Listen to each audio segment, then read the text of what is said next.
Perkenalkan, nama aku Altaf. Kakak boleh perkenalan juga. Halo, nama saya Tio Aldiana Talangsa. Saya Laskar Empat Provinsi Sumatera Selatan. Oke, langsung pertanyaannya Kak ya. Apa sih Kak yang dimaksud dari Muhibah Jalur Rempah? Muhibah Jalur Rempah adalah suatu kegiatan program unggulan dari Kemendikbudristek Republik Indonesia, di mana dia terseleksi putra-putra terbaik dari seluruh penjuru Nusantara 34 provinsi untuk diplomasi budaya mengunjungi titik-titik rempah singgah di Nusantara. Ada beberapa titik singgah di tahun 2022 ini dan salah satunya di kota Surabaya untuk start dan finishnya. Untuk rutenya sendiri itu ada di Surabaya, kemudian Makassar, Bau-Bau Buton, Ternate, Tidore, Banda Neira, dan Kupang. Lalu kembali lagi ke Surabaya. Itu adalah Muhibah Budaya Jalur Rempah. Jadi dia merekrut anak-anak putra-putra terbaik dari seluruh penjuru Nusantara untuk apa? Untuk menyuarakan agar Jalur Rempah ini bisa menuju warisan budaya dunia oleh UNESCO.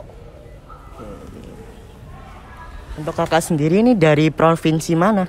Ya, saya dari Provinsi Sumatera Selatan, Bumi Sriwijaya. Keren. Iya. Oke Kak, manfaat dari Muhibah Jalur Rempah ini apa sih?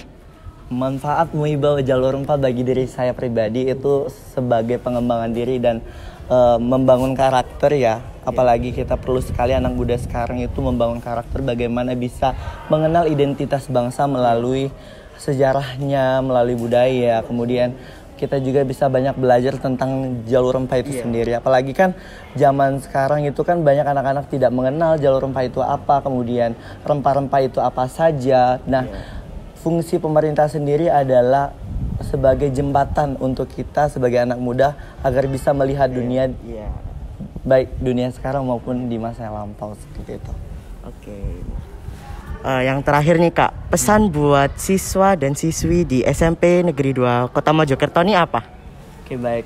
Saya sangat luar biasa ketika saya datang di SMP Negeri 2 Kota Mojokerto karena sambutannya sangat meriah. Kalau untuk pesan dan kesannya itu membangun sekali ya, antusias kita. Apalagi saya dari Palembang, Sumatera Selatan itu belum pernah sama sekali berkunjung ke pendidikannya Soekarno, tapi saya sudah pernah ke pengasingan rumah Soekarno di Bangka Belitung dan di Bengkulu. Jadi ini merupakan satu euforia bagi saya yang sangat saya kenang nantinya dan bisa saya ceritakan kepada bangsa lain dan kemudian khususnya masyarakat sekitar saya dan keluarga saya.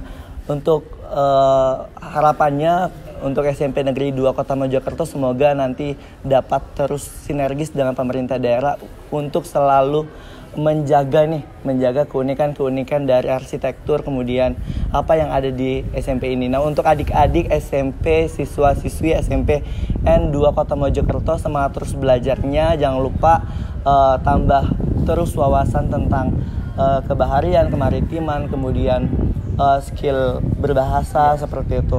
Dan kita harus banyak mendengar dan banyak belajar dari program-program unggulan karena banyak sekali pemerintah khususnya Kemendikbudristek itu banyak sekali program-program unggulan ya. Kalau di SD itu biasanya atau SMP tuh biasanya ada kegiatan O2SN, OSN, kemudian FLS2N. Nah, itu kalian ikutin saja kegiatannya karena memang sangat bisa mengembangkan diri kita, terutama untuk bisa membuat anak-anak didik Indonesia itu bisa berprestasi seperti itu. Iya. Udah ya Kak, segitu dulu. Terima kasih Kak. Sama-sama. Dengan siapa nih? Dengan Alta. Dengan iya. Terima kasih juga SMP Negeri 2 Kota Mojokerto. Hai Gensmenda, kembali lagi dengan aku Kalula. Jadi di sini kita sudah kedatangan kakak-kakak yang telah melaksanakan Muhibah Jalur Rempah. Jadi di sini dengan kakak siapa? Ponakan saya Saprisya Pazari, Laskar 4 dari Sumatera Utara. Saya Nur Muhammad Bakrin, saya Laskar 4 dari Kalimantan Selatan. Saya Khalid, Laskar 4 suku Sasak, Nusa Tenggara Barat. Jadi untuk sebelumnya, aku pengen tahu nih pengalaman dari kakak-kakak sendiri dalam melaksanakan Muhibah Jalur Rempah ini, bisa diceritakan sedikit mungkin pengalamannya? Kalau dari saya ya, pengalaman saya itu sangat berkesan tentunya, apalagi saya itu baru pertama kali ini dapat berjumpa langsung dengan pemuda-pemudi dari 34 provinsi yang ada di Indonesia. Jadi sangat sangat berkesan karena saya tuh sering bercerita tentang kebudayaan dari tiap-tiap provinsi, tiap-tiap daerah. Itu sih kalau bagi saya. Kakak? Kalau bagi saya sendiri, kegiatan di Muhibah Jalur Rempah ini tentunya sangat membanggakan bagi saya. Karena selain kita bertemu dengan pemuda-pemudi terbaik dari 34 provinsi Indonesia, kita juga belajar mengenai bagaimana budaya-budaya yang ada pada kegiatan kita ini. Budaya yang sebelumnya saya nggak pernah tahu sama sekali. Pada saat saya datang ke kota yang saya kunjungi, yaitu waktu itu saya ada di Kupang, mereka menyambut kami dengan sangat ramah, seperti seperti keluarga kita sendiri. Dan itu masuk salah satu dari kegiatan kita. Pilar kita ada tentang kebudayaan. Dan selain itu juga kita belajar ada yang namanya tentang rempah-rempah, yang dimana dulu pada saat masa penjajahan Indonesia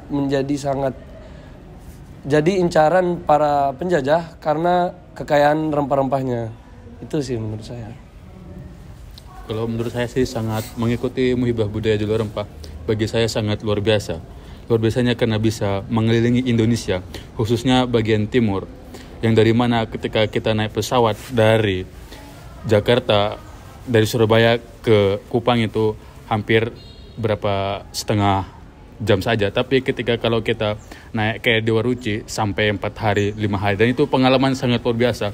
Hari pertama ada yang muntah, ada yang mabuk, itu sangat disayangkan sekali itu. Itu momen yang luar biasa. Malahan kami mengabadikannya. Dalam potretnya cara tidurnya, cara guyon-goyonnya. Dan kami bisa bertemu keluarga kami dari 34 provinsi dari Sabang sampai Merauke.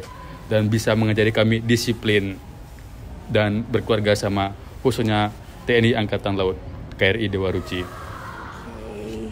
Jadi seperti yang kita tahu ya Kak, kalau misalkan SMPN 2 Kota Mojokerto ini adalah sekolah yang dulu digunakan Insinyur Soekarno untuk menempuh pendidikannya.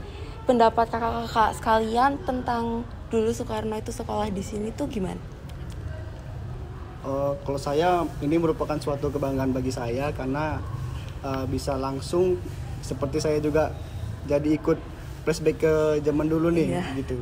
Soalnya ya bangga gitu, soalnya bisa langsung mengunjungin sekolah yang dulunya pernah disekolahkan oleh presiden pertama kita, Bapak Soekarno, gitu.